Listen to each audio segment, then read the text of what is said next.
Hi there, I thought we'd do a quick review of a book that I've just finished reading called Nocterra. This is a image published book from Scott Snyder, art by Tony Daniel. Tony Daniel you'll probably recognise from the review I did of the Deathstroke omnibus by him. He's got a very good sort of action-based art style with really clear images and characters.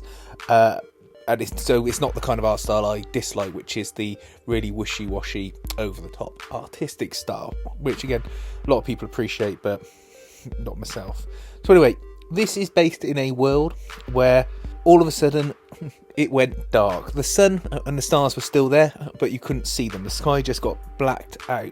Then they found after a couple of days that people who were left in the dark, along with any animals and other living things, started to change. Their genetics were being altered and they were becoming monsters.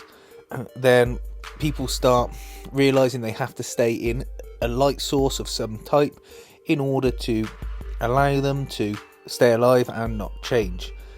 Most of the world got wiped out. There were a few sort of clumps of civilization held together by them being illuminated, and there were rumours of sanctuaries, etc., but no one's ever really got to one that we know of.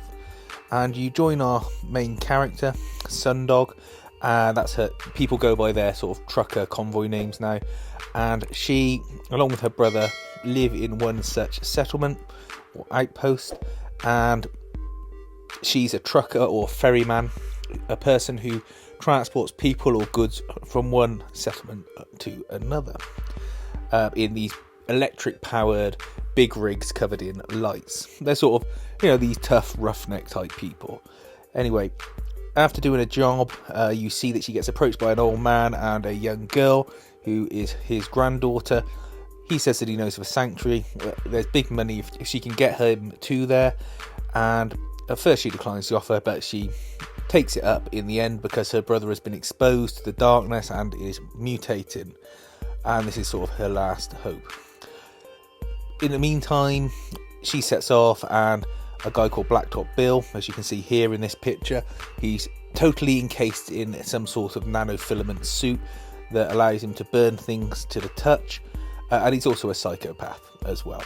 That's the basic story from the start, where it's this sort of chase road trip with Blacktop Bill chasing them down, as well as the general mutant creatures in the dark as they try and get to this sanctuary as a last-ditch attempt to save her brother and make some money.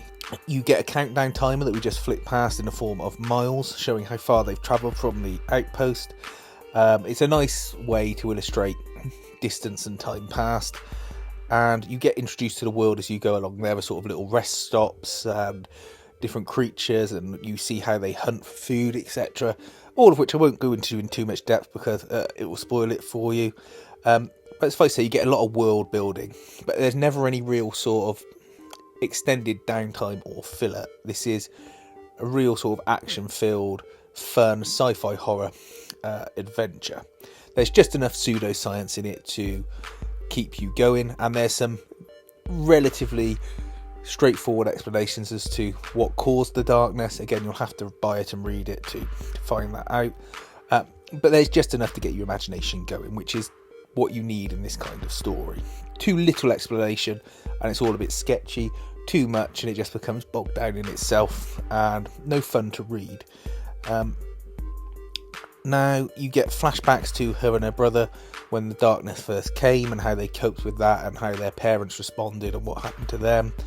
And you also get it interspliced with the action from Blacktop Bill tracking them down.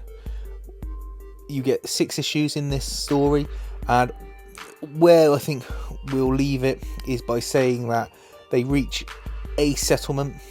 Is it the sanctuary they think? Is it not? You'll have to find out by reading it. I don't want to go too many issues in, but it's an exciting story. It's got great art. It's really well written.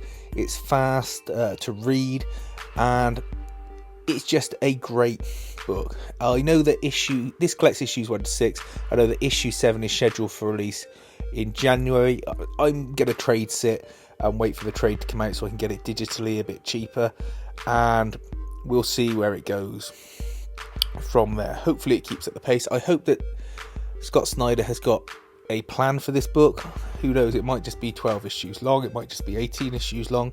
I really don't mind as long as he has a plan and it doesn't end up being like, Lost or something like that, where he's laid out this story and it has no defined end point, because you'll be able to feel that in the writing if he starts having to pad things out.